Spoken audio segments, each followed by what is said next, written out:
అందరికీ నమస్కారం. డైలీ పంచాంగం ఛానల్ కి స్వాగతం. తుల రాశి వారికి జరిగే శుభాలు అశుభాలేంటో తెలుసుకుందాం. ఈ వీడియోని తప్పకుండా చివరి వరకు చూడండి. ఈ వీడియోని ఇంకా లైక్ చేయకపోతే వెంటనే లైక్ చేయండి. ప్రతిరోజు మీ రాశి ఫలాలు అందరికంటే ముందుగా తెలుసుకోవాలంటే క్రింద కనిపిస్తున్న రెడ్ కలర్ సబ్స్క్రైబ్ బటన్ ని క్లిక్ చేసి ప్రక్కనే ఉన్న బెల్ బటన్ ని యాక్టివ్ చేయండి. అలాగే వీడియోని తప్పకుండా మీ మిత్రులందరితో షేర్ చేయండి. ఈ రోజు రోజువారీ బ్రతుకులో ఒక్కసారిగా మీకు శుభవార్త ఒకటి అందటం వల్ల ప్రేస్తో కలిసి ఎంజాయ్ చేయడానికి బయటకు సినిమా నిషికాలని వెళ్ళడానికి ప్రయత్నాలు చేస్తారు.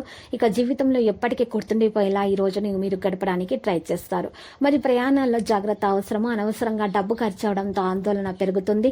విదేశీయాన ప్రయత్నాలకు మార్గం సుగమమవుతుంది. ఆరోగ్యం పట్ల శ్రద్ధ వహించక తప్పదు. వృత్తి ఉద్యోగ రంగాల్లో ఆలస్యంగా అభివృద్ధి ఉంటుంది. ఆకస్మిక ధననష్టం కలగకుండా చూసుకోండి. ఏ విషయంలోనూ స్థిరమైన నిర్ణయాలు తీసుకోలేకపోతారు.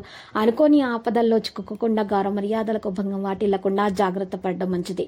ఇక ఈరోజు మీరు చూసినట్లయితే మీరు ఏ కారణంగా అయినా సరే ఇతరుల విషయాలలో జోక్యం మాత్రం చేసుకోకండి. మీరు ఆచితూచి అడుగు పెట్టాల్సినటువంటి రోజు. ఈ రోజు మీకు చాలా దోషాలు కనిపిస్తున్నాయి. మీరు ఈ రోజు జాగ్రత్తగా ప్రవర్తించాలి. శివలింగానికి పూజలు సమర్పించండి. మీ దోషాలన్నీ కూడా దూరం అయిపోతాయి. మీ కోరికలన్నీ కూడా నెరవేరుతాయి. ఈ రోజు మీరు విజయాన్ని సాధించగలుగుతారు. అరుదైనటువంటి యోగం కలిగే అవకాశాలు ఉన్నాయి. శంకరుని పూజించటం వల్ల ఈ రోజు మీరు కోరుకున్న ఫలితాలను పొందబోతారు. ఈ రోజు మీకు చెరుకు రసంతో శివునికి అభిషేకం చేయడం ద్వారా మీకు శివపార్వతుల యొక్క మన్నలు అందుకుంటారు. వారి యొక్క ఆశీర్వాదం లభిస్తుంది. మీకు అన్ని శుభాలు కలుగుతాయి. భార్య భర్తలు కలిసి శివలింగానికి బిల్వ పత్రాన్ని సమర్పిస్తే వైవాహిక జీవితం సంతోషంగా ఉంటుంది. ఇక ఈరోజు పిల్లలు లేని వారికి సంతానం కూడా కలుగుతుంది.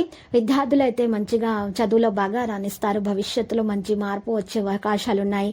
అయితే ఎవరికైతే బంధువులతో తగాదాలు ఉన్నాయో వాళ్ళ తగాదాలు కూడా తొలగిపోతాయి. ఈరోజు మీకు ఆరోగ్యం విషయంలో ప్రత్యేకమైనటువంటి శ్రద్ధ పెట్టాల్సిన అవసరం ఎంతైనా ఉంది. ఇక లక్కీ సంఖ్య 43 మరియు లక్కీ కలర్ అయితే దంతము. ఈ రోజు మీరు పరిహారం కొరకు ఒక మట్టి పాత్రను తీసుకోవాలి. ఆ మట్టి పాత్రలో 75 గ్రాములు యాలకులు, 75 గ్రాముల లవంగాలు తీసుకొని దాంట్లో పచ్చ కర్పూరంతో చక్కగా యాలకులు లవంగాలను గణపతి మూల మంత్రము స్తుతిస్తూ కాల్చాలి. ఈ విధంగా కాల్చిన తర్వాత కాల్చినటువంటి మొత్తం పౌడర్ని మీ ఇంట్లో కుడివైపు గుమ్మానికి ముందు కుడివైపు నుండి ఎడమ వైపుకు చిడుకుడు పోయాలి. ఈ విధంగా చేయటం వల్ల మీ ఇంట్లో ఉన్నటువంటి దోషాలన్నీ కూడా తొలగిపోతాయి. ఇక మీకు అన్ని శుభాలు కలుగుతాయి. నెగిటివ్ ఎనర్జీ మొత్తం కూడా తొలగిపోతుంది.